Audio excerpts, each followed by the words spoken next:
PF, gratuity, and all other stuffs that would impact a business from an HR point of view.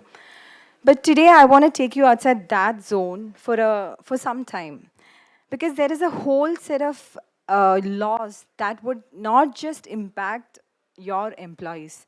It would impact your brand, your reputation. Even, there's a huge financial loss that is going to happen. Even the public is at stake, and that's environment, health, and safety laws. Are you aware of these laws in India? Does this exist in India? I think most of them would be even knowing labor laws much better. To get an on-ground experience, you've been here. So I would like to take you through all these aspects, how it is going to impact the retail sector. So, so in India, if you see, there is a misunderstanding that environment, health, and safety laws are only applicable to factories. This, wherever there is an intense activity happening, like a manufacturing or maybe a processing or a packaging is happening, there is a misunderstanding that it only applies to factories. But even even people sitting here, there would be this same misunderstanding. Mine is just a retail store. It's just a few square feet of area, and I'm just selling a product. I'm just selling a service. What EHS laws are gonna be applicable to me? Because you feel that none of your product or none of your services or the activities that is carried out in a retail sector is not going to shed any kind of pollutants to the environment, nor a health hazard is being caused to any of the public.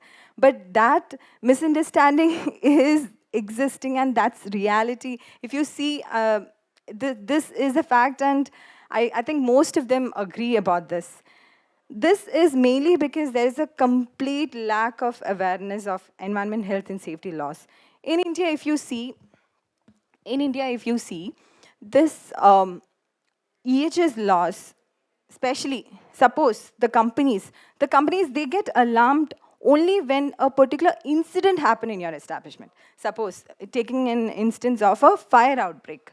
If there is a fire outbreak, what do? Maybe you don't have a firefighting system in your establishment, and what you do is you get a firefighting system. You get it installed in your premises, and that's it. You're done with it. That's how you feel. What you do is a temporary solution for it. And if your inspector comes to your premises and you feel that, in my premises you haven't taken a fire NOC, no objection certificate. And that reason behind it, what you feel is like, my premises doesn't require a fire NOC. This is just a small area. Why do I require? Suppose you would be in a rented building, you will feel like it's the occupier's duty to take the fire NOC. But I'm being frank here, there are a lot of states where the duty of procuring a fire NOC is both occupiers as well as the operators. By operator, I mean the people who are managing the retail store in that building. So when this is not clicking in anyone's mind, and at that time when an inspector comes, what you do, you go and procure a fire NOC. And after that, it's closed. Are you abiding by the conditions that's listed under each and every NOC? No. Have you ever seen that there is a list of compliances or conditions that you have to see when you procure a fire NOC? No, you stop it there. So what India sees about EHS laws are just to get a temporary solution for each and everything. This is mainly because I'll take two scenarios in this case. There is a type of companies who have just started the business, and you're very prone to comply by all the laws in India. But what happens is, because you want to grow your business, and in between that, you're not able to look into the compliances. You're not getting time. Maybe one or the other returns are being missed. One or the other license are not being procured, because you don't have time for it. You don't have a bandwidth. You don't have a team to do it for you. And the second scenario is, you've been in the business for quite some time, and there are EHS laws, but you're least bothered because you feel, just like how you feel at this moment, that EHS laws are not applicable to me. Or maybe some scenario is like EHS laws it's not properly enforced in India. So these two misconceptions are there in everyone's mind, even every company. Most of the here, I'm here to take you through those laws that would be applicable to you. I'll take an instance. Recently, if you see, recently there are a lot of instances that had happened, especially in the mall of Mumbai. I'm not taking out the name of the mall, but there was a complete fire outbreak. That the reason behind it, what they found is there was no firefighting system in the establishment, and there was no proper ventilation. Just imagine a mall not having a ventilation and no firefighting system. There were few firefighting systems, but they were not even working. So just imagine they have a legal team. They might have a legal team, or they would have outsourced the compliances to be, complied by them to some legal advisors or a lawyer. But none of them told them. Why? Because they feel that's not a priority for them. That's why EHS laws are being overlooked.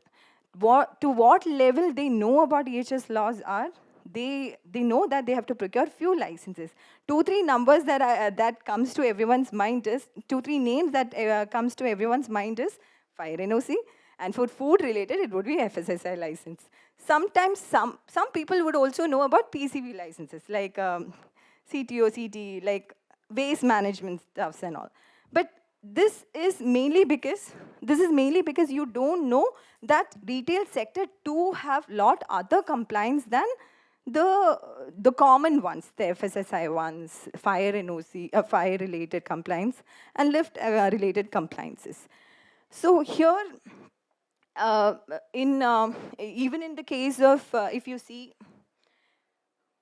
even in the case of, there was an instance where there was warehouses in Hyderabad which was being surprisingly inspected, and they found that a lot of the food stored areas are very unhygienic, and the frozen food and the agarbatis are being stored together, that tend to spread the smell of agarbatis into the frozen food.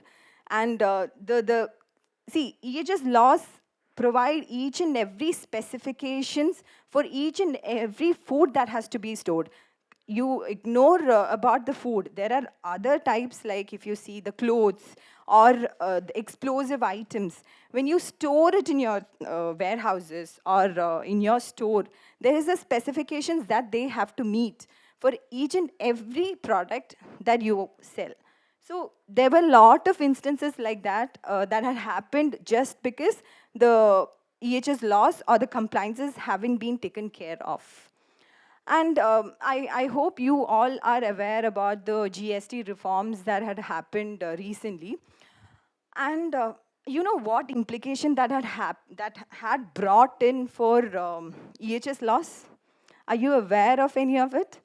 So, you know, when GST laws are, suppose if you're selling a product, I'm keeping aside the services, if you're selling a product, right now there would be a labeling requirements for each and every product, right? So when GST slab rates are reduced or it's being revised, what impact is it gonna happen? Your MRP rates are gonna change, right? Sometimes it would be lower, sometimes it would be higher, or it might remain same. If it's same, then good, that you haven't, you don't have much implications. While if it's being revised, what do you have to do? You have already printed your products, you have been sold into the market, to the distributors, or in your store it is being kept. Lot of MRP details, the label is being printed. And after that, what impact? How are you going to sell with that old rates?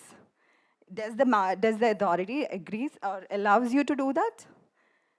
To an extent, if you see, their government, this time, what government has done, this issue was being faced by a lot of people, because a lot of loss, there's a financial loss that they had faced.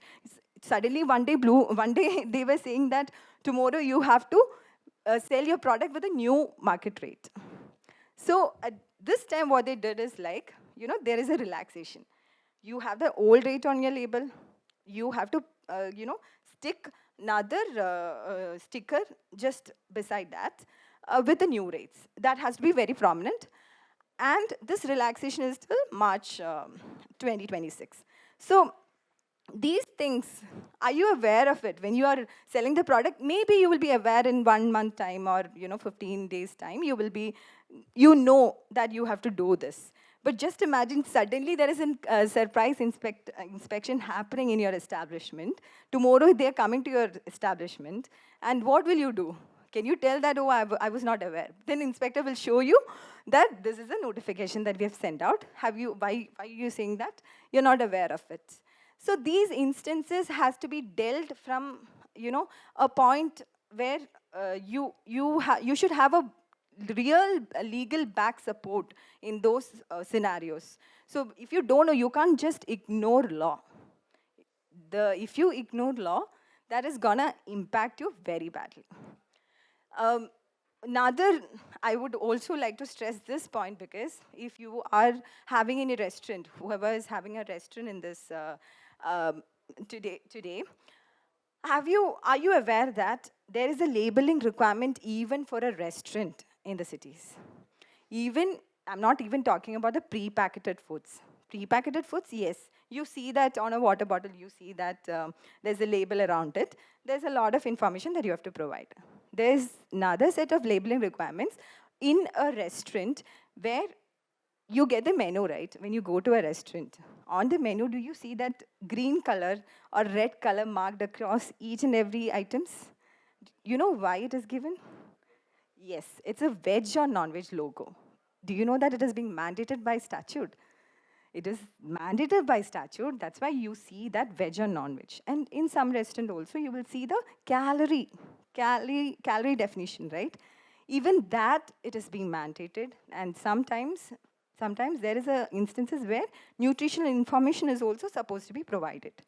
So these things, when it came, it was a shock for all restaurants, because your menu cards are being, printed, especially the startups, or maybe if you have started with a 10 outlet or something.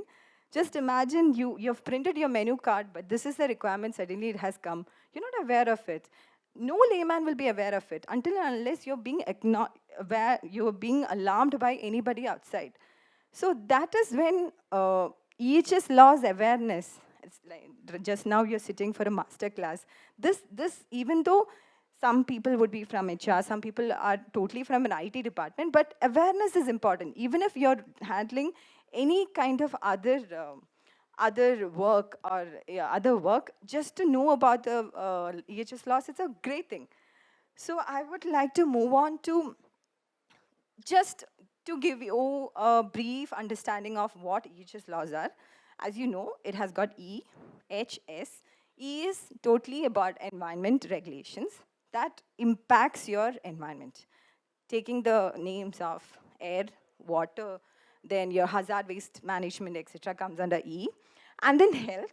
So it would be totally coming up under like FSSAI laws and, cigarette smoking, prohibition to smoking laws and all those things. Safety is from an operational perspective. Whatever comes up under that would be your safety regulations.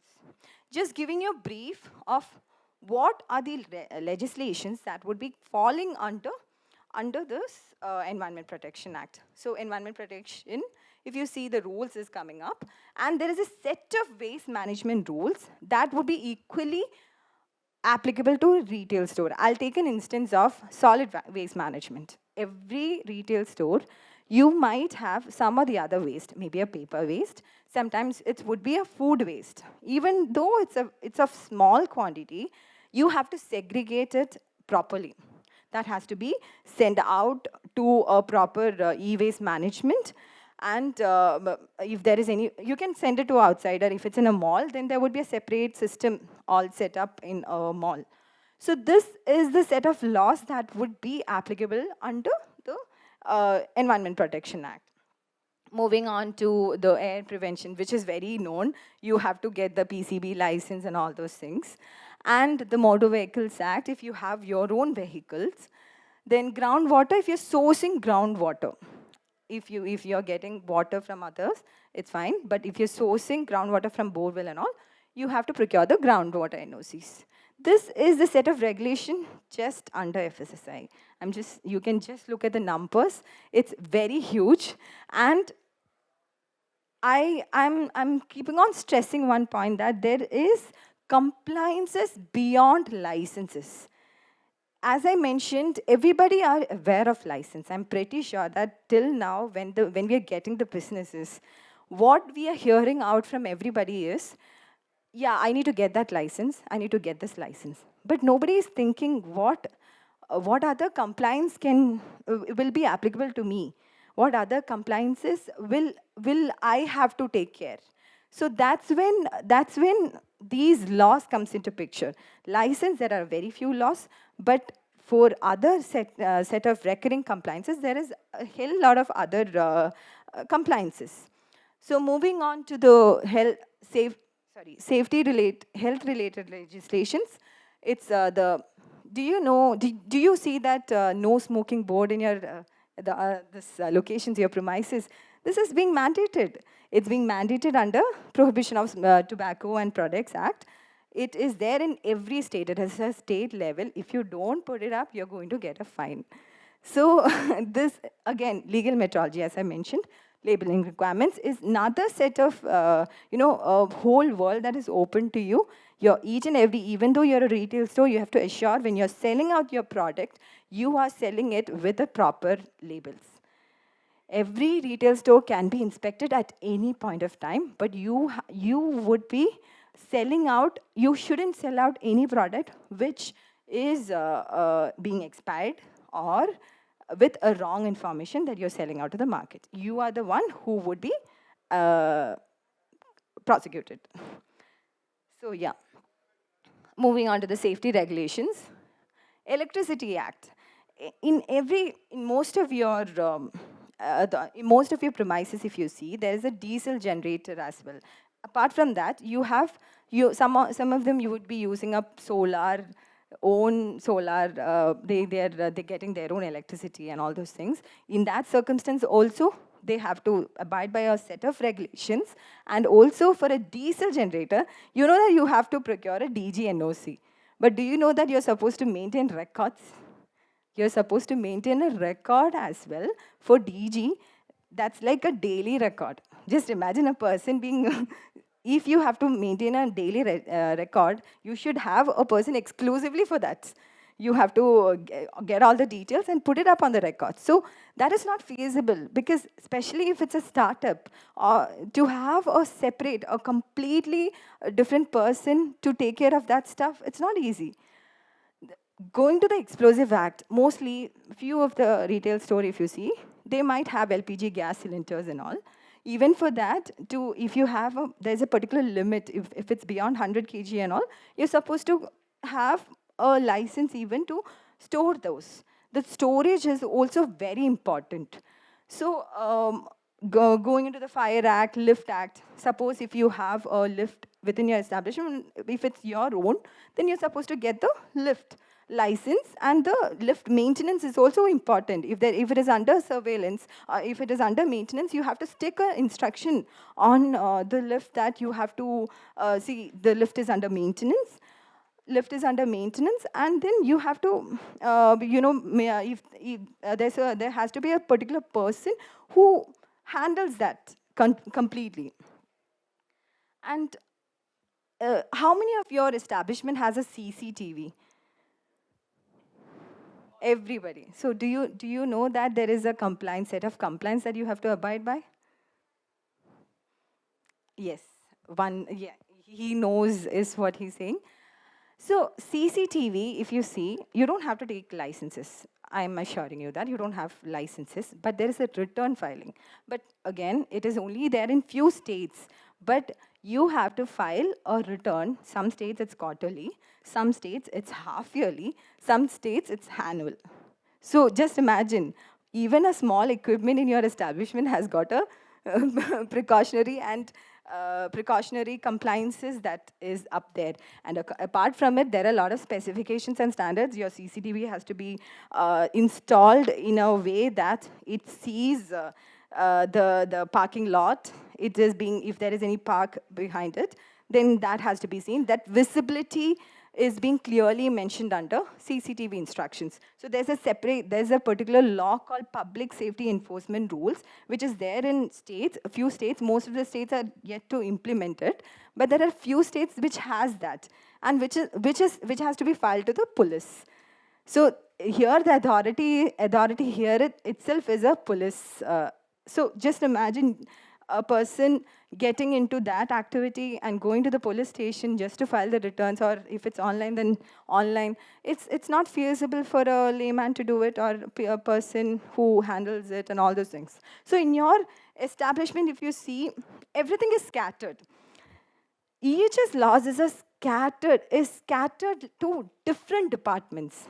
Right now, if you see, if I ask any one of you here, who handles your EHS compliances, most of them would have an answer like HR, sometimes, legal department, and sometimes your operations. There's an operations department who doesn't have a lawyer mostly. I'm not, so operations. And sometimes even the finance department handles the EHS laws. So it's scattered. When it's scattered, it's always messed up. When a particular thing has to be handled by different people, there would be different ideas, different things coming in picture. So it's all messed up. So this is the level of compliances that you have to face in your establishment. This, if you see, the set of, if I'll just categorize it like licenses, filings, registers, display, specifications, and standards. EHS laws, when there are a lot of specifications and standards, more than licenses and filings, specifications and standards are more. By specifications and standards, what I mean is, each and every product, suppose if you are, if not product, I would say that yours is a restaurant. Your toilet itself has to have that conditions met for sanitation purpose, right? Your toilet paper has to be kept this way. There has to be 2 separate toilets. I know it is given under Factories Act, but there is a separate set of law which ask you that these things are there. Suppose if it's a restaurant again, the food handlers, do you know that your food handlers has to be medically examined annually? Yes, good. So, exactly, correct. So there is a lot of epidemic diseases also happens. So every now and then you have to be examined. Suppose tomorrow some kind of disease spread in your premises, in the restaurant premises, all the other people have to be properly examined, right? Otherwise your customers are at stake, right? Their health is at stake. So food handlers has to be medically examined. There has to be a proper pest control that had to happen in your establishment. So there's a huge set of things coming up under specifications and standards. When it comes to license and registration, it is why I'm telling it's 80. It can go up, it can go down. Apart from fire NOC, DG NOC, lift NOC, and PCB related compliances, there is a other set of things also that you have to come into you have to take into picture. Filings is another one that includes the return filing, and then your record filing, etc. Register maintenance is going to be also a very important matter, because tomorrow when an inspector comes to your picture, when an inspector comes to your premises, first thing they ask is for a register. Right, because they're not going to be there with you throughout the year, seeing that if you are, they're not going to micromanage you, right? They're going to see if you have done the examination, or you have a pest control precautionary measures that you have adopted. No, so they're going to trust you for that, right? They have given maximum. What they can do is, at that day of the inspection, they can inspect your premises. But have you done it before? What they do is, what they check is that you would have maintained a particular register to carry out, to say that, yes, you have complied by it. They check your registers. That's how they see you have complied by all these compliances. So that's record maintenance and registers and display activity. As I mentioned earlier, there's a set of display activity. Whatever license you have procured, you're supposed to, for example, FSSI license, or if you see the advertisement license, you are supposed to post it on your premises, or in some cases, it has to be posted on your website even. So again, if you go deep into it, as I mentioned, the display activity with respect to lift maintenance, sticking the display related to the lift maintenance, like your lift is under maintenance. And under CCTV also, do you see that you're under surveillance? Do you see that posters everywhere? So it's mainly because it's being mandated by law, and in some cases it's a best practice so that you can escape from inspectors. So this is the kind of activity that would be applicable to you. I'll just run through a few of them for you. Under license, if you see a trade license, when you start a business, that's the first thing that you take. And FSSI license, again, that is spread into like 3. Sometimes if your store is like with less than 12 lakh turnover, then you have to just take registration. The implication of best practices, implications on the processes and all is quite lesser with registrations. And for licenses, there's a state license and a central license. If you take up the state license, again, turnover comes into picture, but the kind of product you're handling, the quantity of product you're handling, that also comes into picture. And the storage, if yours is a warehouse, the storage limit is also a very important eligibility criteria for a central license. So that's how that category is. And air and water consent, you know that. Consent to operate, consent to establishment. There is again a misunderstanding that mine is just a retail store. Why do I have to get consent to operate and consent to establish? But there are certain pollutants that is being even spread out by a retail store. Suppose if I take up the matter, most of them here have a DGNOC in your establishment. Most of them have a diesel generators, right? So even if you have a diesel generator, that is going to shed a lot of pollutants to the premises, to the environment. So even based on the capacity of DGNOC across states, now Central, what they have done is they have taken up, they are trying to centralize a particular rate. So if you see less than 1 MV, you're being exempted. If it's above 1 MV, you are being brought up under green category, and then like 1 MV to 5 MV, orange, 5 MV above is red.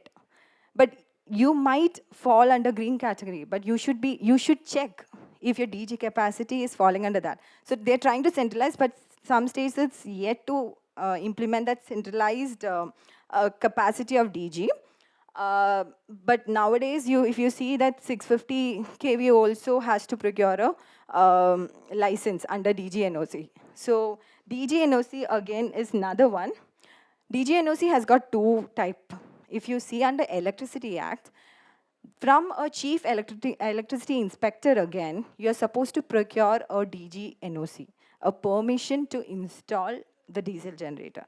That is one set. Second set is from the pollution control, which I just explained. Why they have given a capacity is because that is the amount of pollutants that they're going to shed to the environment. So that's the reason there is a particular capacity that they have brought in. Nowadays, if you see, instead of getting license, what the government initiated is, you have to mix. For example, diesel generator shouldn't be completely working with diesel. It has to be you can add a liquid, other liquids, or a particular gas. It can be a mix of gas plus diesel. So that way, the amount of pollutants going into the environment is lesser. So if you do that, then there's an exemption for you to procure the license, even though your diesel generator capacity is above. So that that has been brought up in Delhi. So in Delhi, as you already know, that Delhi, there's a high level of pollution level. So that's the main reason few of the states have brought in this, and few of the states have said that new manufacturers, all the DGNOC which is being newly manufactured has to be in this way. And then the other DGNOCs, but if you have the old one, then specifically you have to get the TG PCB license for DGNOC. So just to have a PCB license, especially, and if you see this restaurants and all, even though if you don't have a DGNOC also, if there is any hazardous, suppose if there is any solid waste that is gonna, being stored for a quite number of time, even that is creating a waste there. So for that as well, how do you dispose of that waste? There's another set of laws under Environment Protection Act, like Hazard Waste Management Act, hazard waste management rules, solid waste management rules, and there is this e-waste management rule. Suppose if you are having a IT related, suppose if you are a technology company, you've got electronic waste, right? As in electronic waste, and you have got laptops. Okay, so after a point of view, even though if you have, you're not the one who's handling your waste in your establishment, you're supposed to you are supposed to file a return stating that the electronic waste that is being generated in my establishment are going into a proper segregation zone, and they are going to dispose it off that way. So there is, for each and every activity, it depends on your product, it depends on your services. What are you doing? Accordingly, each and every NOCs, each and every compliances would be applicable to you.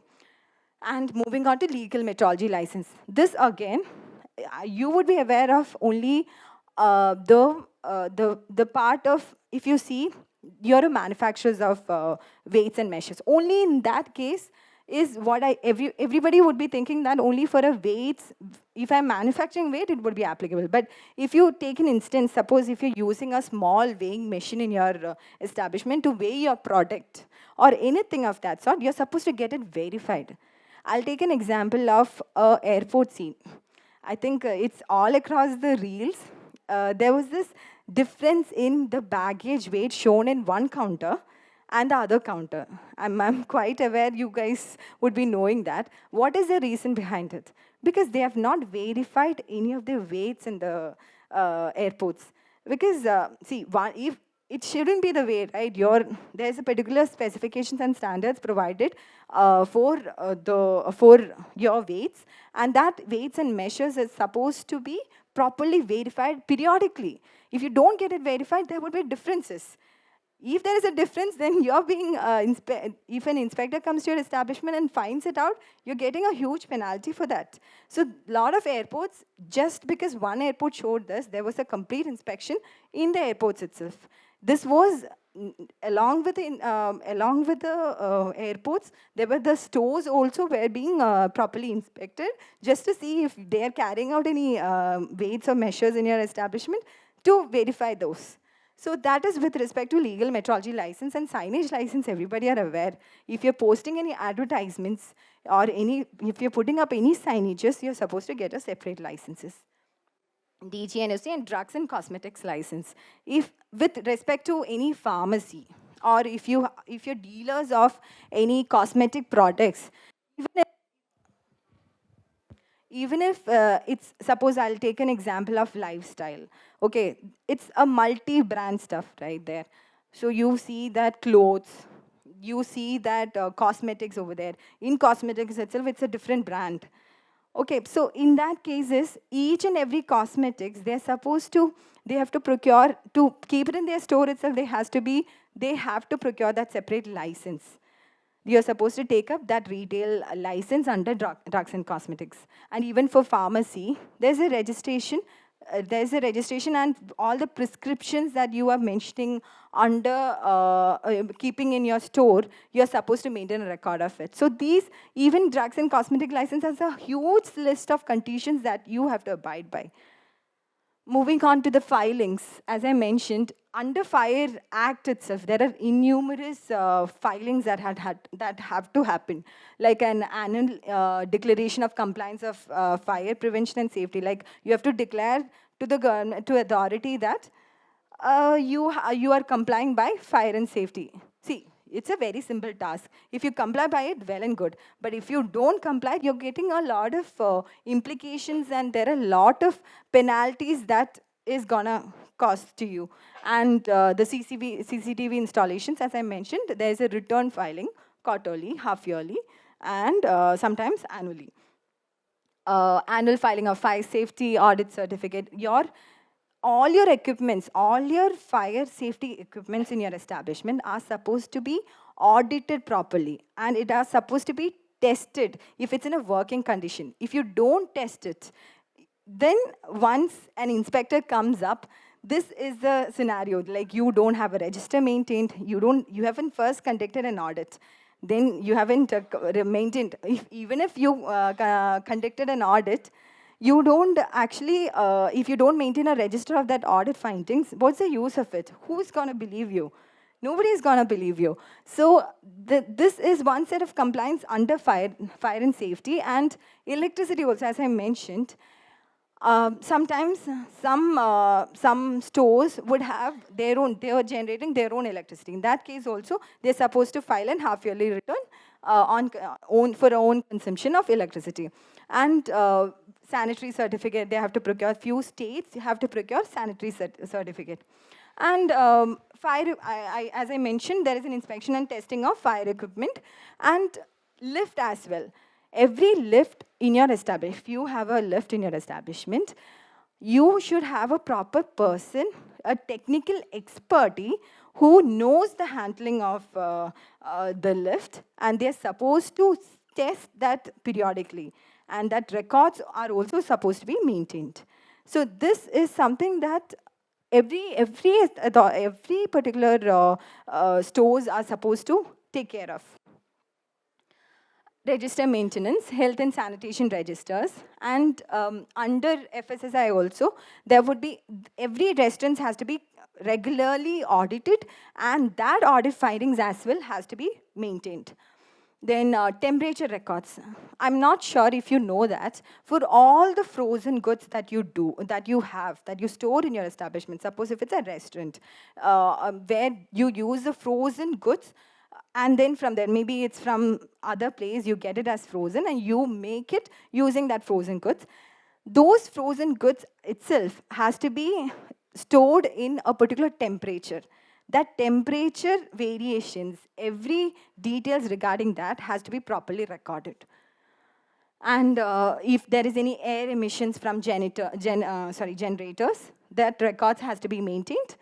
Self-certification report. So if the consumption of electricity is below a particular limit, you don't have to get outside the inspector to get it tested, that saying that you are, those reports, only if it's above a particular limit, you have to get it tested from outside. Otherwise, it can be a self-certification. So that register has to be maintained. And records of periodic testing of DG set installation.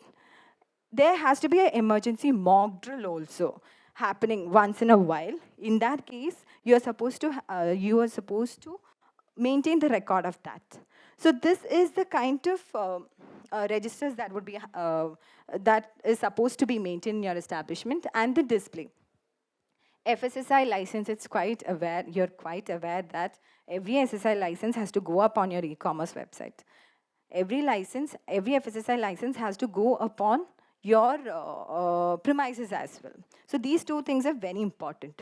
And with respect to, I just told in the beginning as well, every menu card in your restaurant has to have certain nutrient informations, calorific value, veg or non-veg logo. These details has to be there in your menu card. But again, there is for calorific value and all, if you have more than 10 outlets only, then you have to bring that information. Otherwise, the other details, you're supposed to have it, especially the veg or non-veg logo. And then notice to indicate, see, if your lift is under maintenance, that notice has to be properly stuck onto your lift. And then emergency numbers is a particular requirement under Electricity Act. So if you see in your establishment, I'm not sure if you have seen it, in your notice board, you will see a number of emergency numbers, right? Even that is being mandated clearly under Electricity Act as well, because next to any particular uh, electricity generators or any particular installations, you're supposed to stick this, or else other areas or any particular premises wherever it's a conspicuous place, over there it can be stuck.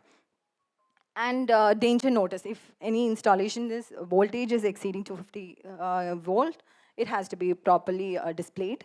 And food safety display board, that is also a very important display that you have to see. And again, as I mentioned, no smoking instructions. So this is a set of compliances, display related compliances that you have to see. Consequences are always big. EHS loss, it's not going to be just penalty for you. It's not even going to be just a few years of imprisonment. It's going to be a complete shutdown of your business. If you see, if you take up a restaurant, you find a pest control. Suppose I think you would have seen a lot of news in Kerala. If you see, there are a lot of shawarma stores being being shut down. You know, the main reason behind it, the food was stale. The chicken that they used was not in a good condition. It was not in. It was not fresh enough. Just imagine that's a very bad thing that any restaurant have to, when you open a particular restaurant itself, it's very, that's the main thing that you have to see to it. If they can't abide by that simple compliances, then it's going to be difficult across all other compliances. So your business closure is the biggest impact that you're going to have. Second, the biggest impact is your brand reputation. Just imagine if you're not having any license, or suppose if you have a fire outbreak in your restaurant, which customer will come to your store with all confidence, that won't they be scared to come to your store next time? So there is legal risk, there is operational risk, and also finance risk. You're going to have a lot of huge financial losses with respect to non-compliance of EHS laws. Reputational, as I mentioned, even if you are getting into an IPO, or let it be a merger or any kind of amalgamation, you are being closely watched. In every activity that you are doing in your establishment, you're being closely watched. So this is the kind of exposure that you are facing in your establishment. So if you don't abide by EHS laws, it is gonna impact your sustainability. See, you know that ESG is very important nowadays, and environment, being complied by all the environment laws is a very basic step that you have to look into when you have to be complied by ESG laws. So environment related laws, as well as the health and safety related laws, is a very important matter that you have to look into when you start a business or when you're taking care of a business. So this taking up, as I mentioned earlier, EHS laws are scattered. You don't know who handles it. Even if you know who handles it, it is very difficult to know on ground what happens. Like EHS laws requires a lot of. You have to go through all the departments. You have to go through. There is a different. If you take up the case of labor laws, there is one labor department. You hardly there would be one or two other departments that you have to look into. But apart from it, EHS, there's a huge list of departments that you have to go to get all the licenses, all the filings, every other details. So it's very difficult to do it all alone. So the custodianship in this matter, if you see, it is totally spread across each department, and the key stakeholder impact is also public is going to come up into picture. So that's when you would need a consultant as such, or a proper legal backing to take care of your EHS matter. Now I would like to invite my colleague Puneet to pitch in our services for you to offer the EHS compliances end to end. Thanks, Catherin. So, I believe that the importance of EHS everyone would have known. I just would like to add one point that today every organization is working towards future, and today's future is sustainability and ESG, because I have seen that with sustainability, operational excellence, the growth which organization is getting is very high, and sustainability can be only achieved if you are doing the EHS compliance. So I will not get into the knowledge part because Catherine, I hope she has explained a lot. So we are providing a overall compliance framework, which is a synergy between technology as well as a managed service. So what we are doing is we have a very strong knowledge team. We have our own technology called Simplan. So the moment Aparajitha gets on board, we will do an initial gap analysis for our understanding to know the applicable laws. Once the implementation is done, we will integrate Simplans and we will configure each of the every provision. So whether it is an advisory task or register, return, each and every provisions we have task. Once the configuration is done, a team will be aligned to you, and the team itself will speak or coordinate to multiple teams, whether you are technical team or different stakeholder or vendors.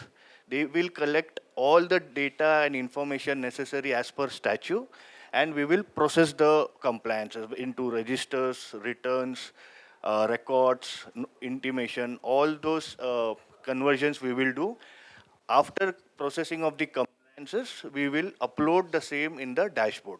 So you will have a clear-cut picture of your compliances, each unit-wise, as well as you can see this. This is your compliance framework, wherein you can see the compliance status each unit-wise to organizational level also. So here we have given our own features, wherein you can see the compliance trend, comparative trend, risk chart. So all these features you will know uh, your current status of the compliances. You will also have a repository for a period of 7 years. So any given point of time, you can download the data, and all this data and compliances will be processed by Aparajitha here. So this is just a glimpse of the software. So we have criticality chart, risk chart. This is how the uploading is happening. This everything will be done by Aparajitha, and also, as you know, the EHS law gets updated. So any update will be integrated in the tool within 24 to 48 working hours, and it will be intimated to you. So that's it. So we'd like if any queries if you have, we are open to answer. Yeah, yeah, we have pan India presence.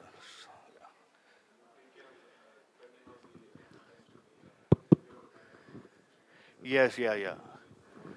Irrespective of industry, we can support you for pan India, sir. We have separate team, operational team is separate, legal team is separate, and we can support you for procuring the license and doing the compliances also. So, for example, if I'm going to open a new store in any Yeah. of the, for example, Mumbai or any town in the south, so you take care of the end-to-end licensing, so I need not worry about it. Yeah, so as the team is aligned, so there will be frequent communication between. You just have to give us the details of your new store and the current status, whether it's live or it will be up running. The moment we get the communication, my team will coordinate with you for the prerequisites, documents and all, and my team will coordinate with internal team to get the licensing done, and we will start the activity. And you'll also produce the dashboard as such when Yeah, it's yeah, coming for renewal, all those things. yeah, yeah. Thanks. Yeah, I believe you know that. Any further queries with respect to knowledge? Catherine is also here.